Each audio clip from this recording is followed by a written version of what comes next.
আসসালামু আলাইকুম সকলোকে নমস্কাৰ। ৰাকিবাছ চেনেলৰ অন্য এটা নতুন ভিডিঅ'লৈ আপোনালোক সকলোকে স্বাগতম জনালোঁ। আজি ভিডিঅ'টো নবনাকৈ বনাইছোঁ কাৰণ গাটো ভাল নাই। ঈদৰ আগৰ পৰাই এমাহমানৰ আগৰ পৰাই গাটো ভালেই নাছিলে। ভাল হ'ব, কিবা এটা হৈছে, ভাল হ'ব বুলিকৈ আছিলোঁ। ডক্টৰৰ ওচৰলৈ যোৱাও নাছিলোঁ, ভাল হ'ব বুলি ভাবি আছিলোঁ।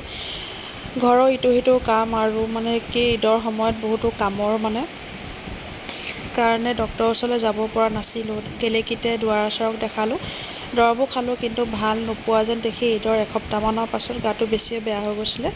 সেয়া আহিলোঁ, বন্দনা বাইদেউৰ ওচৰলৈ আহিছোঁ, শিৱসাগৰ আদিত্যতে থকা বাইদেউক দেখাই মেলি হৈ গ'ল। এতিয়া বাইদেৱে আমাক আল্ট্ৰাচাউণ্ড এখন কৰিবলৈ দিলে। এতিয়া আহি গ'লোঁ আমি আল্ট্ৰাচাউণ্ড কৰিবলৈ। ৰিপৰ্ট পাই বাইদেউক আকৌ দেখুওৱাৰ পাছতে বহুত ডাঙৰ চিন্তাত পৰি গ'লোঁ, কাৰণ বেমাৰেই ওলাইছে। আজিৰ পৰা 7 বছৰমানৰ আগত মোৰ অপাৰেশ্যন হৈ গৈছে, কিন্তু তেতিয়া বৰুৱা ছাৰৰ ওচৰত কৰিছিলোঁ মই অপাৰেশ্যন। তেতিয়া ছাৰে আকৌ হোৱাৰ সম্ভাৱনা আছে বুলি কৈছে। তেতিয়া মোৰ টিউমাৰ 2টা ধৰা পৰিছিলে। এইবাৰ এটাও নহয়, 2টাও নহয়, একেবাৰে 4টা ধৰা পৰিছে। সেইকাৰণে বহুত টেনশ্যনতে আছোঁ।